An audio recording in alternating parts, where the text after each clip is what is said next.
Okay, good morning, everybody. We are starting today from Daf Chaf Aleph Amud Base 21b at the bottom of the page, the last 4 lines of the page. Baroshei Chadashim, Baroshei Chadashim Uvechol Shamoed Keren Abba. That's what it had stated in the Mishnah. In the Mishnah it says that on Rosh Chodesh and on Chol HaMoed, 4 people are called up to read. So now, Ula Barav Mirava. So Ula Barav asked Rava the following question. Parshas Rosh Chodesh, Ketzad Keren Nosei, the portion on Rosh Chodesh, how is it read? Which means to say, how do we divide up the Parsha? We went through this on Friday, but it's worthwhile to do a bit of a review.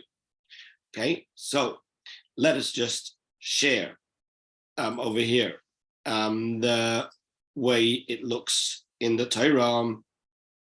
You have, this is Parshas Pinchas. First section has 5 psukim which talk about the daily sacrifices. The next section is from verse 9 and 10. That's the portion that talks about Shabbos. And then from verse 11 until the end of verse 15, it talks about Rosh Chodesh. And so first one has 8 verses, second one has 2 verses, the last one has 5 verses. So the question is, how do we divide it up on Rosh Chodesh for 4 people to come up and read the Torah? What's going to be the challenge? The challenge is going to be that we cannot leave over 2 verses to the end of the Parsha. So let's say from verse 1 to 8, you cannot stop at the end of verse 6, leaving just 7 and 8 to be read. Likewise, you cannot just read 2 verses of the second portion. You need to have at least 3 verses. And when you speak about reading into the next section, so let's say you would start from verse 9 and then read verse 10, you cannot just read 1 more verse from the next portion. You'd have to read 3 verses from the next portion, because you cannot start a new section, a new paragraph, and read less than 3 verses from that new paragraph, which would leave us with less than the amount needed for each one of the people being called up. So that's going to be the question that we're dealing with. So that, okay. So says the Gemara, Tzaves b'nei Yisrael v'amart aleim es karboni lachmi dahavyin tamya psuki heichanavi. The section beginning with Tzaves b'nei Yisrael, which is the first part that you read on Rosh Chodesh, has 8 verses. So what should we do with it? Nikrei trei. If we're going to call up 2 people to losa psukin, so what should we do? Should we have the first 2 people read 3 verses each? Then we're going to have a problem, because we said the first portion has 8 verses. So if you're going to divide it up by giving the first guy 3 and then the second guy 3, then what's remaining? What's left over are 2 psukim in that portion, but you cannot close within 2 verses towards the end of the paragraph. So what are you supposed to do? That's the question. You still have 2 remaining. But Parsha, you cannot leave over, meaning unread, from the Parsha, Pachas Mishalosh Psukim, less than 3 Psukim. So what's the alternative? The alternative is Nikre Arba Arba. Should we read 4 and 4? Okay, so we'll take the 8 verses at the beginning and we'll split it into 2, 4, 4. But then what's left over is the last 2 sections, which has Pasha Lehu Shiva. You have 7 verses left over, right? And these 7 verses need to be divided by 2. So what are you going to do? Ubiyeh Mashabos, when it comes to the pasuk of Ubiyeh Mashabos, have a tray. You have 2 verses. And when it comes to the paragraph which talks about the sacrifices of Rosh Chodesh, Havyan Chamisha, that has 5 verses. So now, what should we do with the last 7 verses? How are we going to divide them amongst the 2 readers? Nikre trei maha v'chad mahanoch should we have the third person being called up to read these two verses about Shabbos and then only read the first verse of the paragraph of Rosh Chodesh? That's not possible. We're not going to accept that. And here we go over to Daf Chav Beis Amud Aleph, 22a. Why is that not okay? Because you cannot begin a paragraph and read less than 3 verses. So what are you going to do? So then the only option really is if you're going to divide the first section into 2 and have 4 verses and 4 verses, right? So now you've taken care of the 2 first aliyahs, the first 2 call-ups, right? And then the third one you're going to say is likri trei meha otlas mahach. The third guy is going to have to read the 2 verses about Shabbos, okay, the two verses about Shabbos, and he's going to have to read at least 3 verses of Rosh Chodesh. But the problem with that is, you're leaving from this last paragraph only 2 verses, because we said the last paragraph, which talks about Rosh Chodesh, has 5 verses. So if you're going to say that the third guy getting called up reads the 2 verses about Shabbos and has to read at least 3 verses about Rosh Chodesh, because he can't begin a portion and read less than 3 verses from that paragraph, so then what's going to happen is the last guy is going to be shortchanged. He's only going to get 2 verses, and that's not okay. And even that, the third guy cannot finish within 3 verses, right, from the end. You have to leave at least 3 verses to the end. So either way, it's not going to work. So what are you going to do? Everybody understand the question? Yep. We did this on Friday, but we're just, doing a bit of a review, and then we're going to continue on. So Amaloi, Rava answers to Ravula. He says, Zu lo shamati. I didn't hear a ruling with regards to this particular question, right? However, I did hear a ruling on a similar dilemma to this question. The Tanan, we've learned in the Mishnah, Bayoim Harishon, on the first day, meaning the first day of the week. Now, what's going on over here? We're talking about on the Beis Hamikdash. In the Beis Hamikdash, what they would do is they would have the Kohanim, they would be offering the sacrifices. You'd have the Leviim who were playing their musical instruments and they were singing, but you would also have Yisraelim who would be designated to be there at the time of the sacrifices, and they would have different rotations of groups that would come in on different days, right?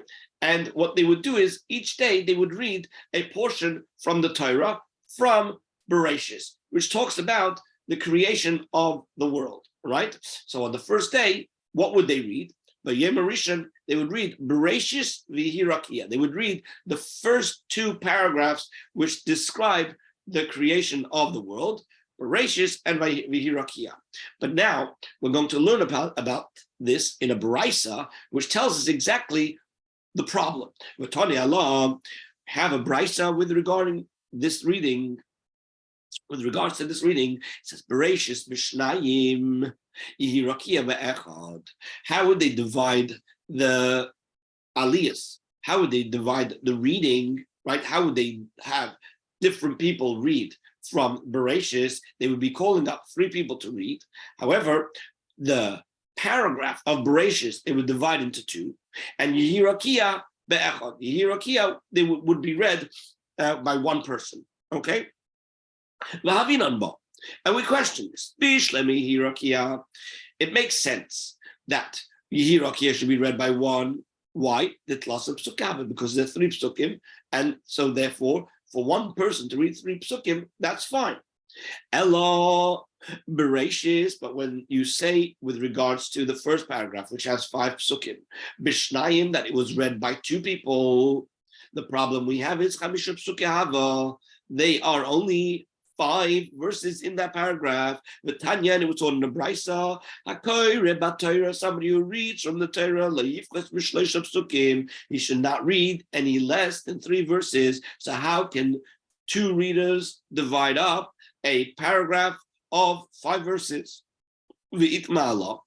And we learned with regards to this that the answer, meaning the solution as to what they did when you had Bereshis as a paragraph of 5 and nevertheless they split it into two, you have two opinions. Rav Omar Rav says, Doile. Rabbi, Yep. just a quick question. It says there's only five pasukim, five verses. It was taught one who reads from the Torah should not read fewer than three verses. Yeah. So is there a difference whether it was taught in a brisa or in the Mishnah? Because by Steinsaltz it says it was taught in the Mishnah 23b, and if you're saying it's taught in a brisa, I just want to know if there's a difference between the two. To quote the source. The difference between a Mishnah and a brisa is the Mishnahs were included in the Shisha Sidra Mishnahs by Rabbi Yehuda Nasi, whereas a brisa it was not included. But no, I understand that. My question is, does it matter when you're teaching whether you're saying that it was taught in the Mishnah as opposed to taught in the brisa? So, there's a bit of background noise coming from you, but okay. But generally speaking, when it says Tanan, it means a Mishnah. When it says Tanya, it means a brisa. That's generally the way it is. So with regards to this particular instance that you're referring to, there is one of the Rashash who comments and says that instead of reading it Tanya, it's actually a mistake, and you should read it as Tanan. So thank you for pointing that out. Yes. So instead of reading Tanya, it should be read Tanan, and therefore it's a Mishnah, not a brisa. Okay. My question was, does it matter? I'm sorry for the background noise. I have my two grandchildren here. Does it matter when you're teaching it whether you're sourcing it in the Mishnah as opposed to a brisa?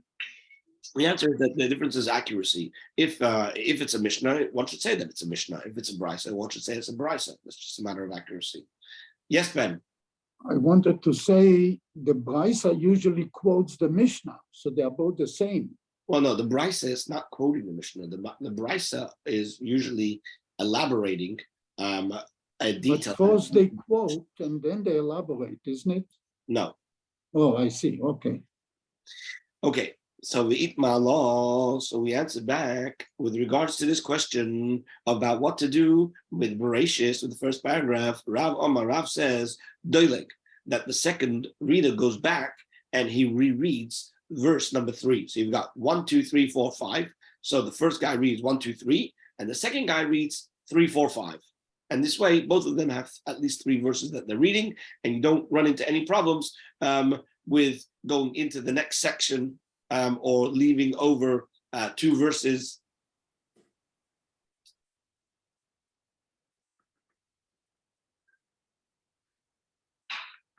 So 1 second. Okay, so this is all, everything is going to be addressed in the Gemara. We'll see. Shmuel says, Poisek, that what they do is they split up the verse. What they do is first guy reads 2.5 and the second guy reads 2.5.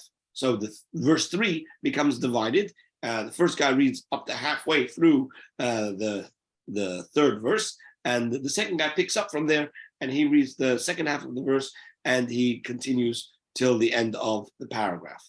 So now asks the Gemara, Rav Omar Dailek, Rav who said that you should go back. My time why doesn't he suggest, like Shmuel suggested, that we should divide it?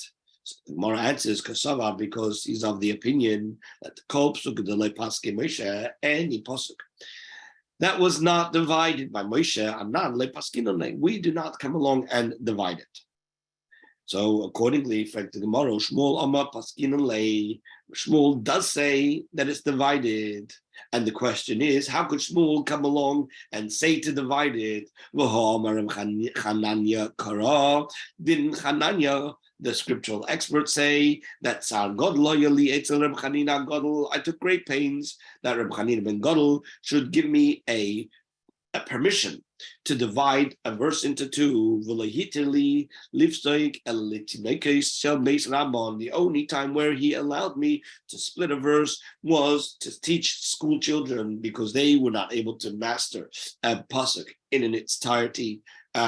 So therefore, when I asked Reb Chanina HaGadol, that was the only time where he permitted me to do this. But if that's the case, how can Shmuel over here just simply say that you split the verse. It's not so simple to split a verse. And there was only one incident where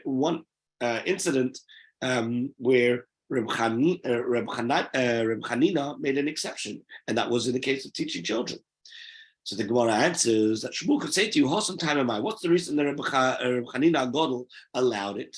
It's mishum d'lo efshar, because it's not possible to teach them any other way. In other words, when you're up against the wall and you don't have any other solution, so then you can split the verse. So hachanami lo efshar. So over here too, Shmuel will say there's no other possibility, there's no other way to be able to call up two people and read Bereshis unless you split the verse. So therefore, it's permitted.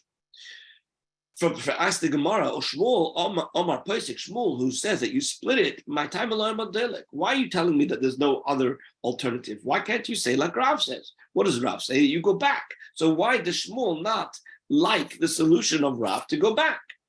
So Shmuel said, the Gemara answers, the reason of Shmuel is because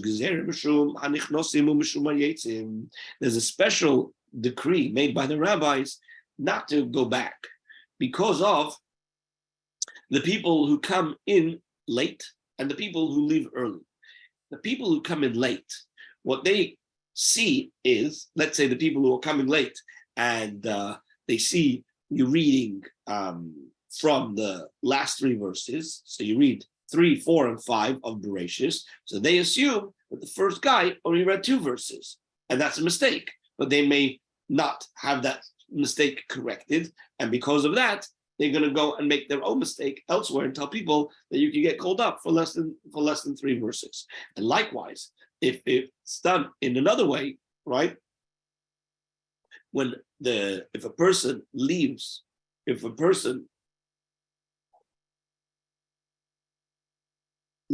early, right? What happens if a person leaves early?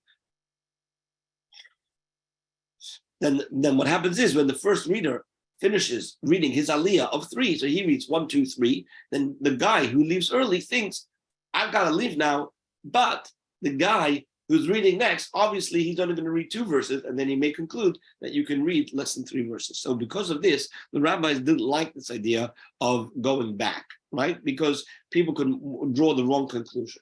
Okay, let's break the Gemara. You and Rav and Shmuel, that is, you both have a solution as to what to do when you have extra verses, right?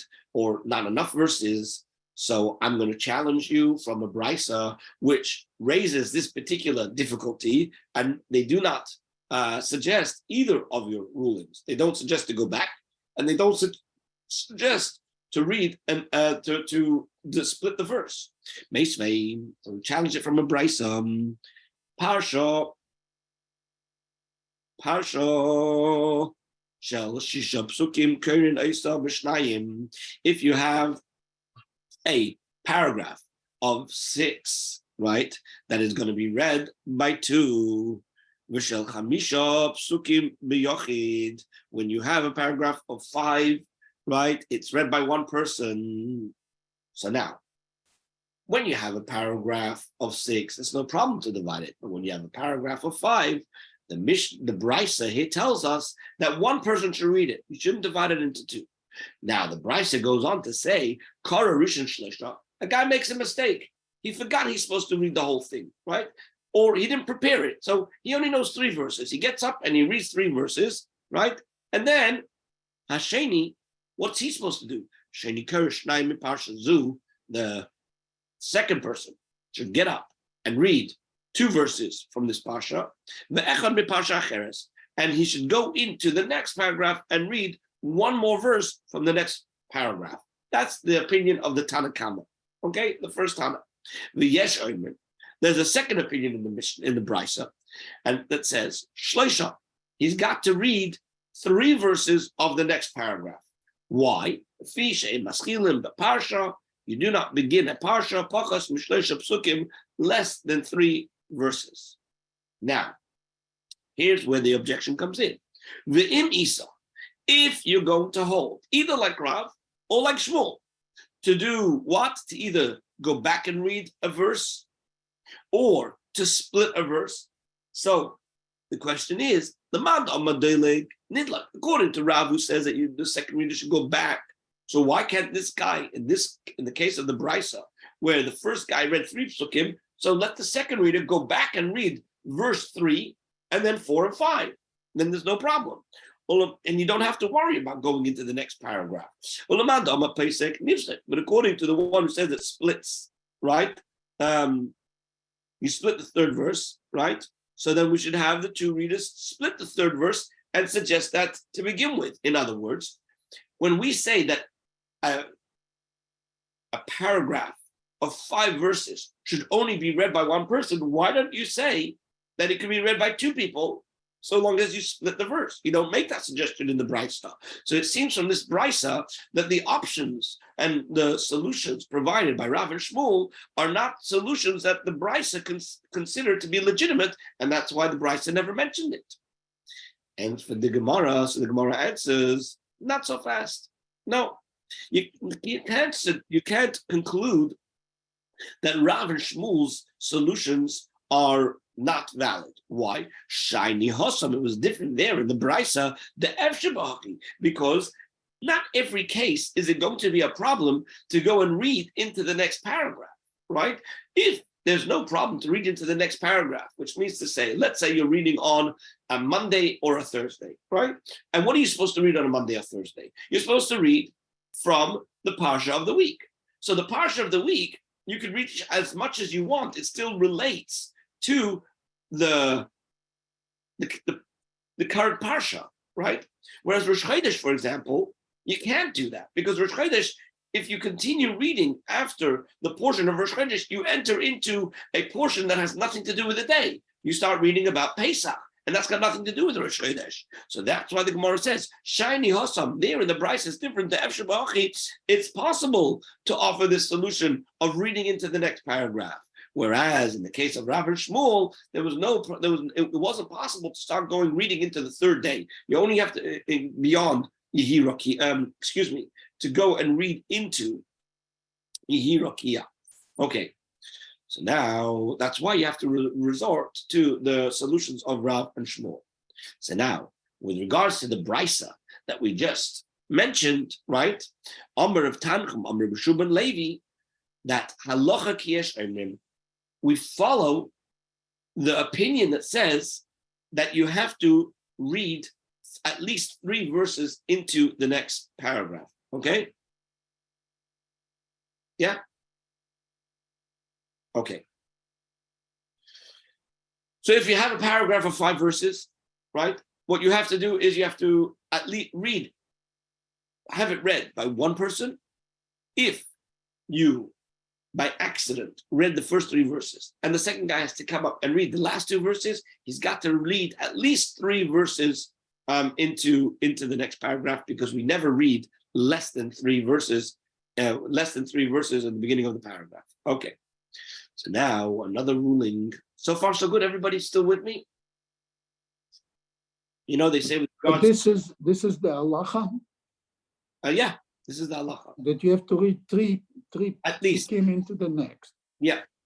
But So they now, didn't like the first 2 ideas, because either reading 2 or reading, you can go back and read the third one again, or you can go back and read half the third one again. No. What we're saying, no. See, those were not accepted. No. What we're saying is, with regards to the Brisa that we quoted, where the Brisa says that you have to read at least 3 verses, right, into the next paragraph, which is disagreeing with the first opinion of the Brisa, which says you can also just read 1 verse of the second paragraph. There we say the halacha is like the Yesh Omrim, that you have to read at least 3. We're not talking about now what to do with Bereshis or what to do with Rosh Chodesh. We're just talking about the Brisa that we quoted, where there's a disagreement whether you need to read at least 3 psukim or 1 pasuk is enough when you begin. I'm saying they didn't accept the other 2 opinions of reading the third pasuk twice or half of the pasuk. No. What we're saying is, they're not talking about it altogether. why? Because in the situation that this brisa is discussing, it's where the possibility is available to keep reading. The Okay. cases that we are referring to with Rav and Shmuel is a case where it's not possible. That's not an option. Okay? So if it's not an option, they will accept it? Yeah. Yeah. Oh, okay. Yes, That's what I wanted to make sure. All right. Yeah, no problem. So now, the first thing Reb Tanchum says is that we follow the ruling of the Yesh Omrim that you need to read at least 3 into the next paragraph. Now, says Reb Tanchum, another ruling, Reb Tanchum, Reb Yishub ben Levi, just like we rule that one cannot begin a paragraph and read less than 3 verses, kach, similarly, and Meshayar in the Parsha, you cannot leave unread in a Parsha, Pachas Mishlesh Psukim, less than 3 Psukim. Everybody understand that?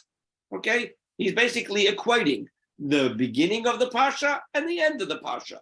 When you start, you cannot read less than 3 Psukim of a paragraph. And when you finish, you cannot stop within 3 verses to the end. You have to leave at least 3 verses to the end. Okay? Frag the Gemara, why do I need Reb Tanchum to come and tell me this second ruling? Why would I not have known this ruling on my own? And the Gemara explains, Pshita, isn't it obvious? From the first ruling that you said that you have to read 3 verses when you start the paragraph, do I not already know from this, right, that the halacha will be that you cannot leave over 3 at the end? How am I going to understand this from this halacha? It's explained. Hashta, Uma eschalta, to kamekel tanakama, machmire yesh omrim. Okay. When we brought the brisa, we have 2 opinions in the brisa. The first opinion in the brisa is that ideally, when you have a paragraph of 5 verses, only one person should read it. Okay, only one person should read it. If you ended up having one person reading 3 verses, and the second guy reads the last 2 verses, right? And he needs to have a 3rd verse, right? So we say he can just read 1 more verse from the next paragraph. That's the first opinion of the brisa. But what do we see from here? What we see from here is that the Tanakama's opinion is that you shouldn't read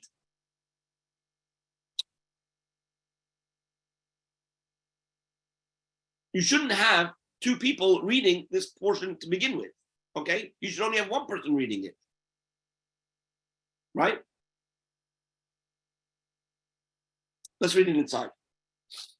Hashta now, Oma eskalta, if the beginning of the brisa, to kamekel tanakama, where the tanakama is lenient. Machmira yeshemrim, the yeshemrim are more stringent, and they say that you need to read 3 verses from the next paragraph, not just 1.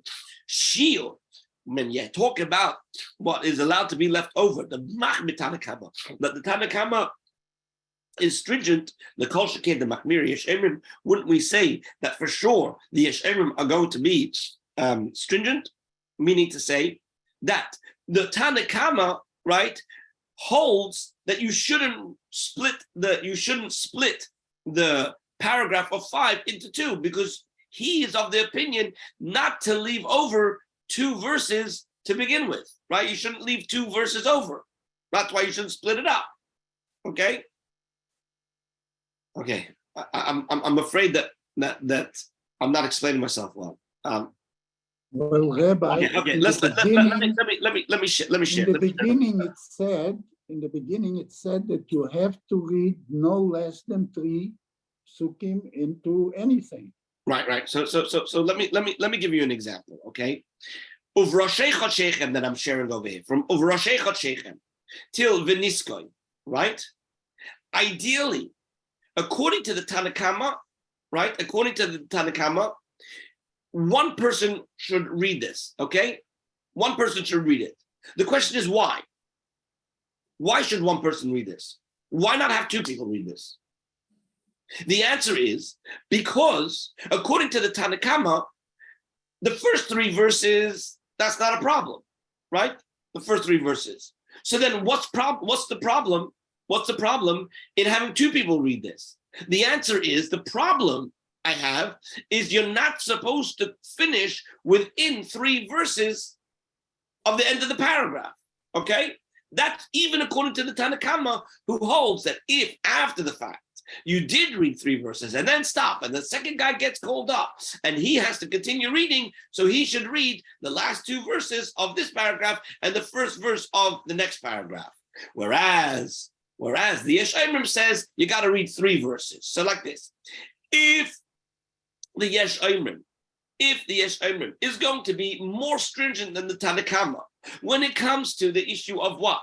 When it comes to the issue of reading into the next paragraph, that the Tanna Kama says you only have to read one verse, whereas the Yesh Omrim says you need to read three verses. So how much more so in the first five psukim, where the Tanna Kama is of the opinion, right, that you cannot leave over two verses. Certainly the Yesh Omrim would be of the opinion that you have to leave over more than at least three verses, right? So therefore, why did I need Reb Tanchum to come along and tell me that just like you cannot start a paragraph with less than three verses, so too you can't finish a paragraph within two verses to the end. You need to leave it over at least three. I would have known this already from the fact that the Yesh Omrim are more stringent than the Tanna Kama in the first case, and certainly they would hold, like the Tanna Kama, that you cannot have less than three when you're finishing the verse. Does everybody understand what I just explained? I think you can't have less than three at any place. I understand that. Anyone. I understand that. But the Gemara generally likes to understand why a particular rabbi would come and teach me something that I could have learned out on my own. In other words, if I tell you something, right? If I teach you something and you can on your own use your brain and understand that this would apply in another case, then the rabbi doesn't have to come along and teach you the second case because you already understand this from the first case. If the rabbi does come along and teach you the second case, it must mean that there's a reason why I might have thought otherwise. And that's what the Gemara wants to know. What might I have thought otherwise that Reb Tanchum had to come along and teach me this second teaching, that the last part also has to at least have three verses left over before the end of the paragraph. Says the Gemara, yeah. Mahu desema. I might have thought, right? Nichnosim shchichi, that it is common for people to come late. But yotzin le'shchichi, but people leaving is not that often, it's not that common.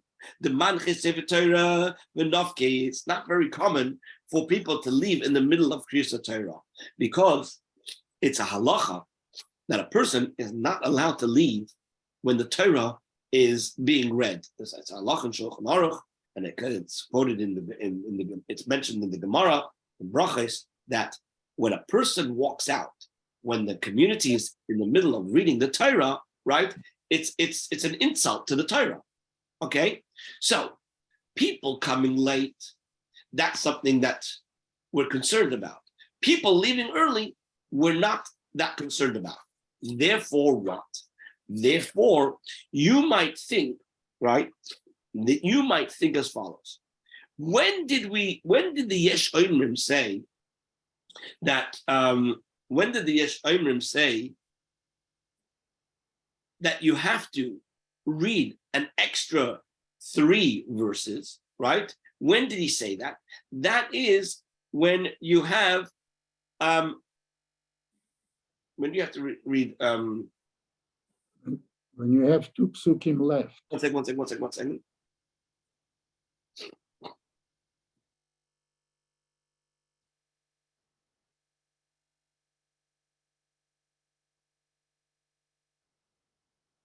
you might think that the Yesh Oimrim would agree.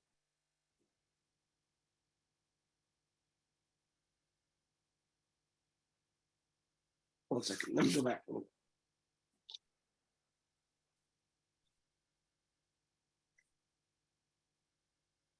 One second.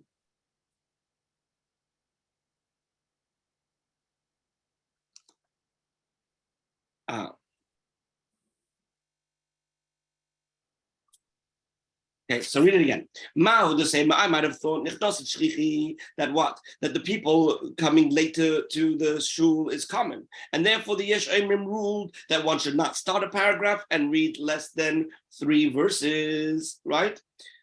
But Yotzin. So in other words, okay.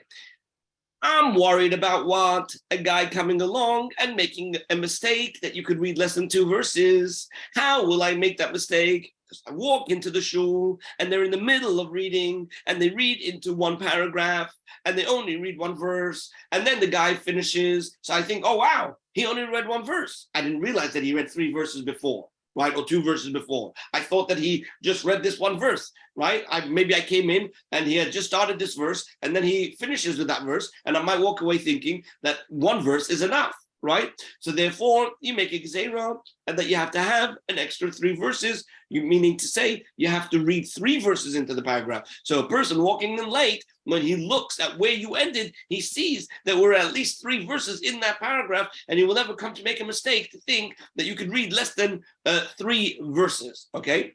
But Yotzin, talking about a guy who is leaving, right? Loi shchiche, it's not very common. The manche sefer Torah v'nofke that people should that the people should leave the Sefer Torah in the middle of reading. So therefore, maybe the Yesh Omrim would not forbid a reader to read less than 3 verses unread in a paragraph, right? Why? Because nobody's leaving. And so since nobody's leaving, right? No one's drawing any conclusions. Nobody's worried. We're not worried about anybody drawing conclusions that you could read less than 3 verses. Kamash Malon. Therefore, Rabbi Shimon Levi has to tell us, right, that what? That the Yesh Omrim agree that we must be also concerned about the possibility of people leaving early, right? And therefore, you have to forbid the reader to stop less than 3 verses before the end of the end of the paragraph. The Gemara asks, "V'tana kama my shana shirei deloi." Why is the Tana Kama? What is different about leaving unread less than 3 verses in a paragraph? That is not permitted. In other words, what did we say before? We said that the Tana Kama of the Brisa says that when you have a paragraph of 5 verses, right, there you should not leave over 2 verses, right? But we said it's okay for you to read 1 extra verse into the next paragraph.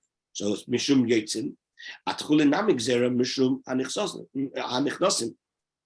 Beginning a paragraph and reading less than 3 verses also should be prohibited as a gezerah, but because maybe people who enter the shul in the middle of the Torah reading, and they might assume that the previous reader only read 1 or 2 verses of this paragraph. So then why is the Tana Kama only worried about those who are leaving early and not about those who are coming in late? So the Gemara answers, Amri manda ayil shul yeshayil. They say that the person, yes, Yisrael. Practically speaking, whoever is the Baal Korah, I mean, let's say in those times it was some knowledgeable individual who could read, okay? Weren't there shomrim that who were knowledgeable and would ensure that the proper number of sukkim would be read? So why, if that's the case, if that's a valid assumption, then why is there so much concern about somebody walking in early or walking in late. I mean, they're not the final authority. Why should they make that presumption? Okay, so let me just finish this line and I'm going to answer your question. Okay, Amre, so the answer, man da'ayil shuli shayil. The reason why we're not worried about the people who are coming in late, but we're worried about the people who are leaving early, is because the people who are coming late, they're going to come along and see that this guy, or assume that this guy only read 2 verses, so they're going to ask a question, and then it's going to be clarified to them and tell them that although this guy only read 1 verse from this second paragraph, he had read 3 verses, the 2 verses from the previous paragraph. But the guy who's leaving early, he's not going to ask anybody, and he's going to come to the wrong assumption. Okay, so now to answer your question, this goes back to what are we trying to say over here? What we're trying to say is as follows: there is a concern. What is the concern? The concern is a person who gets called up to read from the Torah should not read less than 3 verses, period. That's it. You should never read less than 3 verses. Okay. Now, because of this, we want to make sure that in every instance, there's no room for somebody to mistakenly assume that you could read less than 3 verses. And so, therefore, what happens is when a person is going to get called up to the Torah in a situation where somebody could walk in early or somebody could leave late, right? Okay, excuse me. Somebody could walk in late or somebody will leave early. We don't want them to look at the paragraph that you read from and make a deduction from your actions that at some point somebody is going to read less than 3 verses. And therefore, we want to always divide up the Torah reading in such a way that no one will come to make this mistake, that a portion can be read from the Torah when you're reading less than 3 verses. So some people are concerned about the people who are coming in, right? That they're going to come in and they're going to assume that if this person read 3 verses from Bereshis, let's say, right? He read 3 verses from Bereshis, and as the second aliyah, it must mean that the first guy only read the first 2 verses, which means that a person can get called up to read less than, they can read, and he can read less than 2 verses. Likewise, if the guy is leaving early and he sees that the first guy gets called up for 3 verses, so he's going to read 3 verses, and then the guy who's watching this leaves and he thinks, oh, I'm leaving now, but the second guy who's going to get called up, he's only going to read 2 verses and end there. So therefore, we are worried. The different views that we present over here is concerning what are we worried about? Are we worried about people coming in late, or are we worried about people leaving early? So it seems, right? It seems that there was a possible, it was possible to suggest that the Yesh Omrim were only worried about people coming in late, not people leaving early. Why? Because he was of the view, maybe he was of the view that people are not going to leave early because it's forbidden to do so. You're not allowed to leave in the middle of Kriyas Torah. That's why Rabbi Shimon Levi, in the name of Rabbi Shimon Levi, comes to inform us that the Yesh Omrim also are concerned about people coming in late, and therefore tells us that about people leaving early. So therefore it tells us that just like in the beginning of the parsha, you have to read at least 3 verses because we're concerned about people coming in late. So too, when you're finishing off, you cannot finish off within 2 sentences of the end of the paragraph because somebody might leave early and think that the next person is going to be only called up for 2 verses. Okay. This makes sense to me what you just said, of course, but the underlying assumption to me would be that only the Kohen, okay, and Shvi'i make the initial bracha and the final bracha rather than each aliyah requiring brachas before and after. Is that correct? We're not talking about brachas right now. We're just talking about how many number of verses do you need to read. I understand that, but if somebody would walk in, okay, if the reader would make a bracha, each reader would make a bracha before and after, and somebody walks in and did not hear the first bracha, then there's no conclusion that could be reached as to whether or not there were that the minimum number of psukim were read. Well, no, he'll look at the section, he'll look at the paragraph in the Torah, and he will deduce on his own that because this guy only read one verse from this paragraph, right? Perhaps that's all he read. Okay? You understand? In other words, he'll look in the Torah, the way the Torah is divided into paragraphs, and he'll say, I see this guy only reading one verse from the paragraph. That's why we say you should read at least 3 verses into the paragraph. So the guy walking in late sees that you finished at verse number 3, at the end of verse number 3. So he knows that you read at least 3 verses. Okay. I understand what you're saying. I don't want to extend the discussion further, but what you're saying, what they're saying does make sense. I'm just having problems visualizing the real sequence in real time. But okay, let's move further. Thank you. So now the Gemara moves. The Gemara says, "Shalach le Rabba b'rei de Rava le Rav Yosef." Rabba, the son of Rava, sent the following inquiry to Rav Yosef: Hilchas Hamayim. What's the halacha? And according to Rashi, this refers to the halacha with regards to dividing the reading of the Ma'amades, which means Bereshis and Yehirakia. How do we split Bereshis for the first 2 readers? So Sholach lei Hilchasa Dele. The halacha is right. The halacha is like Rav, right? That one goes back and reads the 3rd verse. And it's the second reader who goes back to read, which means to say as follows: the first reader, the guy getting called up, the guy who's getting called up first, he's going to read verse 1, 2, and 3. The second one is going to go back and read verse 3, and then read verse 4 and 5. And the third one's going to read the 3 verses from Yehirakia. And that's the halacha. Now, others say that this not only applies to the Ma'amades, but it also applies to Rosh Chodesh. And in fact, that is what we do on Rosh Chodesh. Rosh Chodesh, the first guy, what he does is he reads the first 3 verses. The second guy reads verse number 3 again, and then reads verse 4 and 5. And then the third guy reads 6, 7, and 8. And then the 6, 7, and 8. And then 9 and 10. And then the last guy reads the whole section from Uvrashecha Shechem. Let me just show you inside, and then we're going to move on to the Gemara. Just inside over here, okay?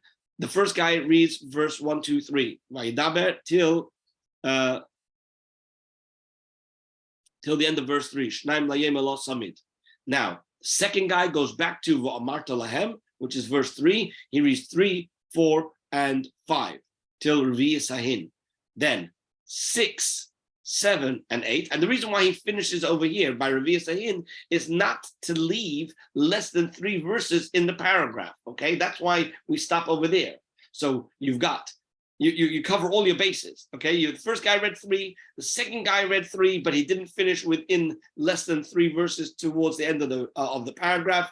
The third guy reads 3 and 2, so he's read at least 3 verses from this paragraph, and he's read the only two of the next paragraph. And the last guy doesn't split up the 5 verses, but reads the whole 5 verses at once. And that's how we do it on Rosh Chodesh. Okay. All right. There are other customs, but I'm not going to go into that right now.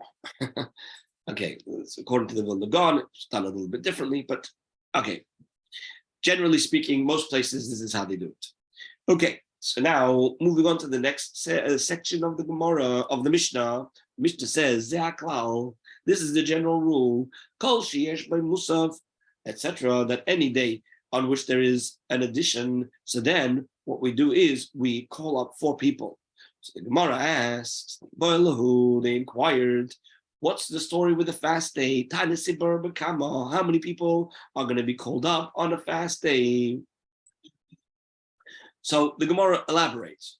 Rosh Chodesh Moed, when it comes to Rosh Chodesh and Chol Hamoed, the Ika Korban Musaf, where there is an additional Korban, then Arba, we call up 4 people to read. Aval Hacha, but over here, the Leka Korban Musaf, where there is no additional sacrifice offered on a tiny sibur, on a public fast day, they didn't offer up any additional sacrifices. So maybe you don't call up 4 people, but you only call up 3. Oidilma, or perhaps Hachanami, so too over here in the case of a tiny sibur, Ika Musaf Tefillah, there is an additional prayer, not an additional Shemana Esrei, but we add the blessing of Anenu, and the blessing of Anenu is reserved for Rosh Chodesh. We don't say the bracha, the blessing of Anenu, that Hashem should answer us on the day of our fast. We don't add that on any other day. We only read it on the day of a fast day. So maybe because there's this additional prayer that we read, so maybe 4 people should be called up to the Torah, just like Rosh Chodesh and Chol Hamoed. Says the Gemara, Toshima, let's come and learn the answer from an inference from our Mishnah. What did the Mishnah say? The Mishnah was very clear. On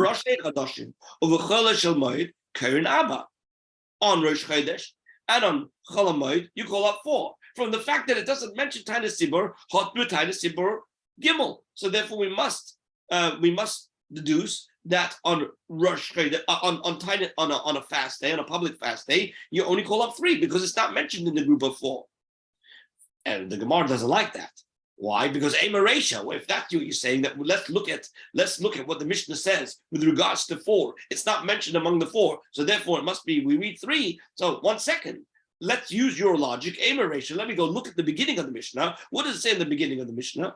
B'Sheni or b'Chamishi, on Monday and Thursday, or b'Shabbos, b'Shabbos mincha keren gimel. You go 3. So therefore, let me infer from here that Tainis Tzibor Arba, that when it comes to a public fast day, since it's not mentioned in the group that we call up 3, it must be that you call up 4. Ella meha leka lemishra mina. So therefore, from the Mishnah, we cannot learn anything with regards to our inquiry. We don't know. From the Mishnah, you could understand, but either way, you could either understand that maybe you call up 3 because it's not mentioned with the 4, or you can understand that you read 4 because it's not mentioned together with the 3. So therefore, it's inconclusive. We cannot use that as a proof. Okay, so let's look for a different proof. Tashema, come and learn from here. There's a story. Now, this story is going to be analyzed. Okay, so what's the story? The Rav Ikla Bavel B'Tainis Tzibor. Rav came to Bavel on a public fast day. Okay, he got up, Kra B'Sifra, he read from the Torah scroll in front of the Tzibor, the congregation. Pasach, when he began reading Baruch, he made a blessing before Chasim, but when he concluded Lai Baruch, he did not conclude the bracha. He didn't make an end blessing, right?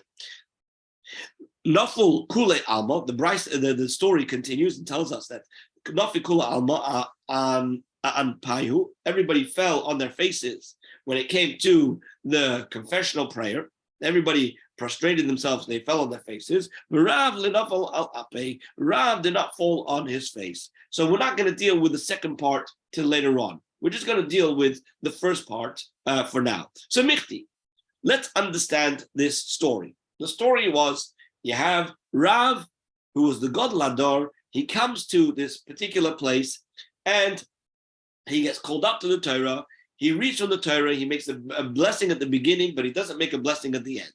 So now, Rav Michti, let us see. Rav Yisrael Kara. We're going to have to assume that he read from the portion of a Yisrael, because Rav was not a Kohen. Rav was a Yisrael. So let's assume the story that tells us he was called up for a Yisrael. But now, 1 second. My timer, chosam v'loy barich. So why did he conclude his reading and not make the after blessing? We know, even according to the time when we didn't have the special institution of making a bracha before and after each blessing, certainly there was a bracha at the end. We said the guy who starts makes a bracha at the beginning, and the guy who ends makes a bracha at the end. So why is it that Rav didn't conclude with his bracha? Lav mishum de boy lemikra achrina basrei.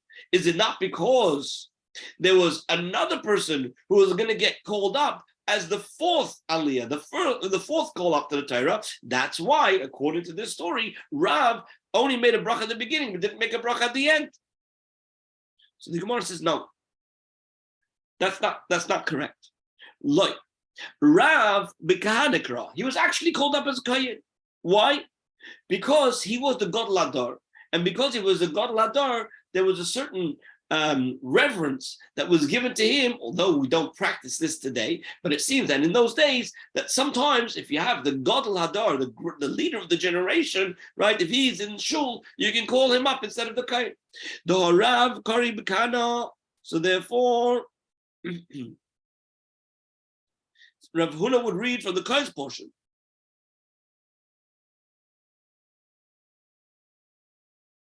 The Rav Huna Kari B'Kana. For Rav Huna would read the Kohen's portion, even though he's not a Kohen. So from here we see, right, that somebody who's the most highly respected Torah scholar, right, is called up as a Kohen. So therefore, it explains why Rav made a bracha at the beginning, but he didn't make a bracha at the end.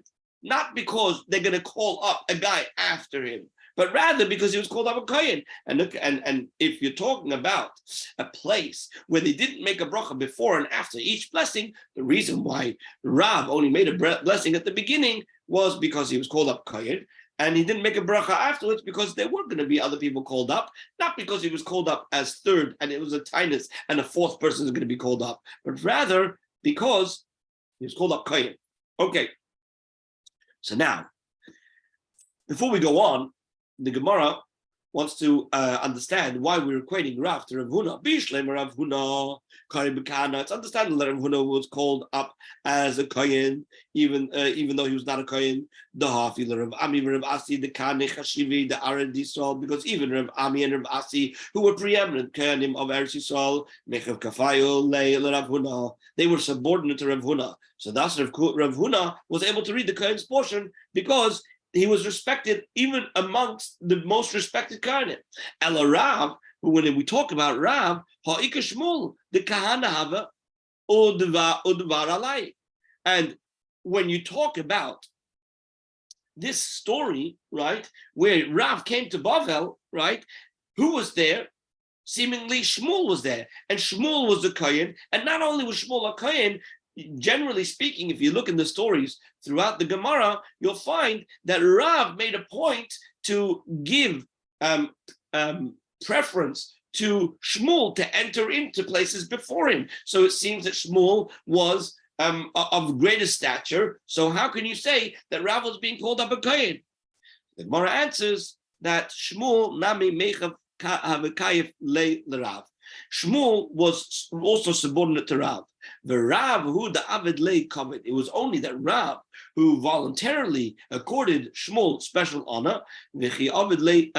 So which means to say there was a particular story that took place where Rav cursed Shmuel, and because he cursed Shmuel for something which he thought Shmuel had done for the wrong reason, but it turned out that Shmuel had done it for the right reason. He had given him a particular kind of food, and he made sure that he couldn't go to the lavatory because he was Shmuel was a doctor, and Shmuel was trying to cure Rav from a major intestine problem that he had, and it caused Rav a lot of pain, but Rav didn't realize that Shmuel was doing it to cure him. So Rav cursed Shmuel, and the curse stuck.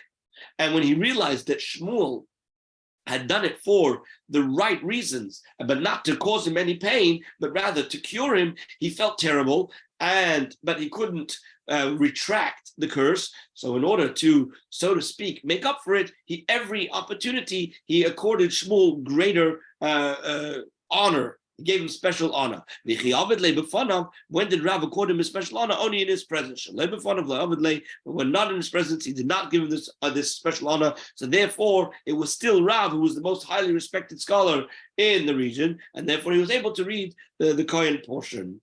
And so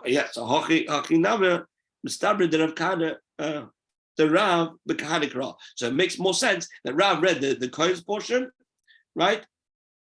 The Salkadaitach, the Yisrael Kra, because if you're going to think that he read the Israelites portion, Lefoneha, my time in Baruch, if you're going to say that he got called up on a fast day, and we'll finish over here, if you're going to say that he got called that he got called up on a fast day, and he called up third, so why is he making a bracha before his aliyah? So therefore, you must say that it was a kain. We'll stop over here. We'll pick up from the story again tomorrow. Amir Hashem.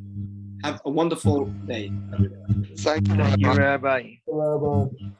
Thank Good, you. everybody.